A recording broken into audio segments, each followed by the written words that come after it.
কারা হারার ভয়ে খেলতে চাচ্ছে না এটা বাংলাদেশের শিক্ষার্থীরা বুঝে গেছে। আপনারা জানেন শাহজালাল বিজ্ঞান ও প্রযুক্তি বিশ্ববিদ্যালয়ের ছাত্র সংসদ নির্বাচন অর্থাৎ শাকসু এটাকে স্থগিত করা হয়েছে এবং এই ছাত্র সংসদ নির্বাচন স্থগিতের প্রতিবাদে এবং আদালতকে ব্যবহার করে ফেসিবাদী আচরণের প্রতিবাদে বাংলাদেশ ইসলামী ছাত্র শিবির রাজশাহী বিশ্ববিদ্যালয় শাখা আজকে মানববন্ধন কর্মসূচি রেখেছে। আমরা গতকাল রাতেও রাজশাহী বিশ্ববিদ্যালয় কেন্দ্রীয় ছাত্র সংসদের পক্ষ থেকে মানববন্ধন কর্মসূচি বিক্ষোভ মিছিল রেখেছিলাম। আমরা সারা দেশ থেকে প্রতিবাদ জানাতে চাই। বিশেষ করে আমরা ছাত্র শিবির সংগঠন সবসময় চেয়েছি শিক্ষার্থীদের অধিকার রক্ষা করার জন্য কাজ করতে, সেটা যে কোনো শিক্ষা প্রতিষ্ঠানেই হোক না কেন। আপনারা জানেন রাকসুতেও চারবার নির্বাচন পেছানো হয়েছে একটা গোষ্ঠীর অপতৎপরতার কারণে। ৩৫ বছর পর যে নির্বাচন অনুষ্ঠিত হওয়ার কথা ছিল সেই নির্বাচন চারবার যখন পিছিয়ে ছিল তখন নব্য ফ্যাসিস্টদের এরকম আচরণ দেখে শিক্ষার্থীরা হতাশ হয়েছিল। তারপরও তারা ঠেকাতে পারে নাই। পাঁচটা ছাত্র সংসদ নির্বাচন হয়ে গেছে এবং তারা পরাজিত হয়েছে সেই ফ্যাসিস্ট গোষ্ঠীটা।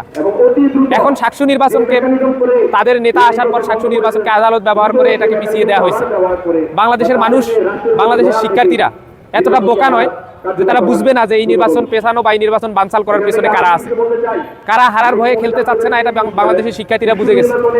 আমরা তাদেরকে পরামর্শ দিতে চাই শিক্ষার্থীদের অধিকারের পক্ষে, শিক্ষার্থীদের চাওয়ার পক্ষে সবসময় কাজ করুন। আপনারা সাধারণ মানুষের, শিক্ষার্থীদের পাশ বুঝে রাজনীতি করার চেষ্টা করুন। এবং খুবই দুঃখজনক বিষয়, আমাদের বন্ধু সংগঠন ছাত্র দলের কিছু শিক্ষার্থীরা যারা রানিং শিক্ষার্থী, যারা শিক্ষার্থী বান্ধব কাজ করতে চায় তাদেরকে সেই সংগঠন থেকে মূল্যায়ন করা হয় না, বরং তাদেরকে বহিষ্কার করা হয়।